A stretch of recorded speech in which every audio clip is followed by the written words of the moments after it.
রাজধানীসহ সারা দেশে তীব্র গ্যাস সংকটে ভোগান্তিতে পড়েছে ঔষধ সরবরাহ, অ্যাম্বুলেন্সের মতো জরুরি সেবা ও পণ্য পরিবহন।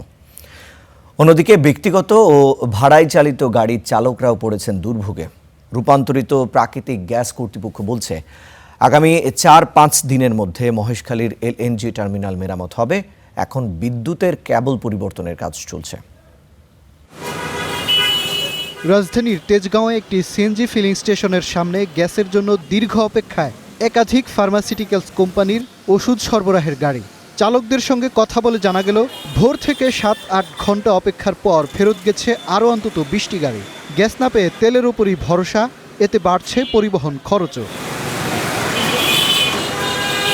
গ্যাস সংকটে রাজধানীর সিএনজি ফিলিং স্টেশনের সামনে যানবাহনের দীর্ঘ অপেক্ষা গত কয়েকদিন ধরেই বাড়ছে ভোগান্তি। ক্ষতিগ্রস্ত হচ্ছে ব্যবসা খাত।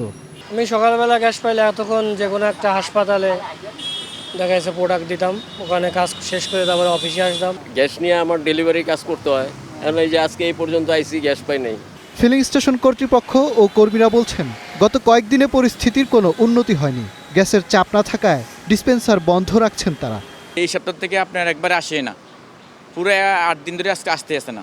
অনেক দিন পর কালকে আমরা 3:30-4টার দিকে গ্যাস আসছিল, তো আমরা 4:30 থেকে আবার মোটামুটি বিক্রি করেছিলাম। মানে বিক্রি বলতে ওরকম যেরকম চাহিদাপূর্ণ না।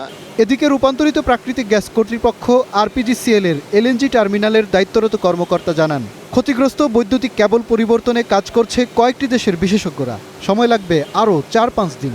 ইউকে, রোমানিয়া, সিঙ্গাপুর এক্সপার্ট আসছে প্রায় 5-7 জন, ওনারা কাজ করতেছেন। এই ম্যাক্সিমাম 4-5 দিন ধরে রাখেন। কেবলগুলো নষ্ট হয়ে গেছে, কেবলগুলো রিপ্লেস করতে হবে। ক্ষতিগ্রস্ত এক্সিলারেট এলএনজি টার্মিনাল থেকে স্বাভাবিক সময়ে প্রতিদিন সরবরাহ হয় ৪৫ কোটি ঘনফুট গ্যাস। এর মধ্যে সংকটকালীন সময় তিতাস গ্যাসের আওতাধীন গ্রাহকের মাঝে সরবরাহ কমেছে ২০ কোটি ঘনফুটের বেশি। মাজহার মাহবুব, স্টার নিউজ, ঢাকা।